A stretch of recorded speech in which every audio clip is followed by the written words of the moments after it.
not to be enforced. You can't force your workers to be vaccinated. How do you feel about it?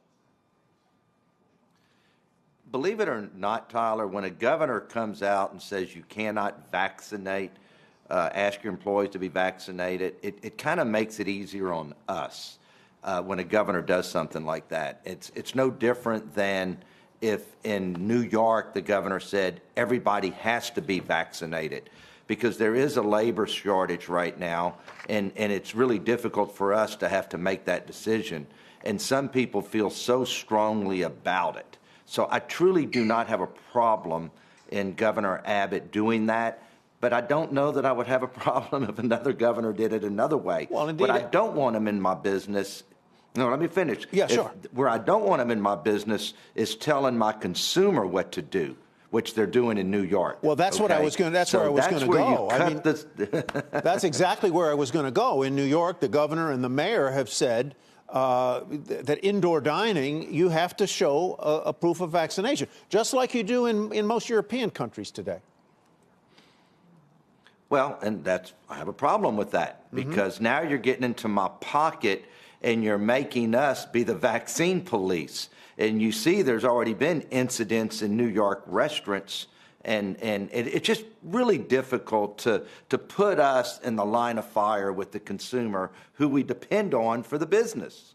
So it's fine for the governors to tell us what to do with our employees, but don't get into my business with the consumer.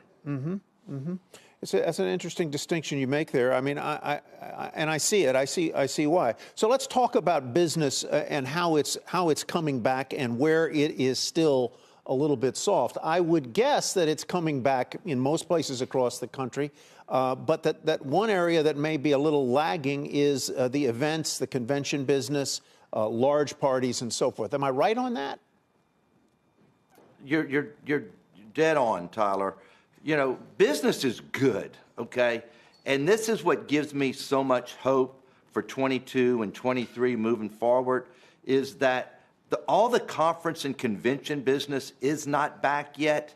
But believe it or not, a good chunk of it, 25 to 40% in different markets, is still there.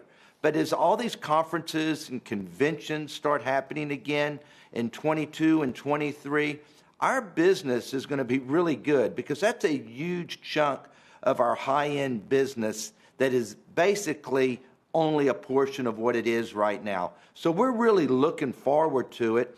And with this new this new stimulus bill, whether it's $2 trillion or $1.5 trillion or $3 trillion, all that is if you look at it and read it, it's just more money in people's pockets where they don't have to go to work, or they're going to take that money. You know, when you start giving a family $3,500 for every child they have, we encourage you to go have children so we can buy votes in the future, whether it's either party doing it. That money is ending up in my slot machines, okay? That money, we say we're giving it to you for your children, but it's not necessarily going to your children. And so our business is going to be good, because there's so much. It's still stimulus money. It's whatever you want to call it. Build America back again.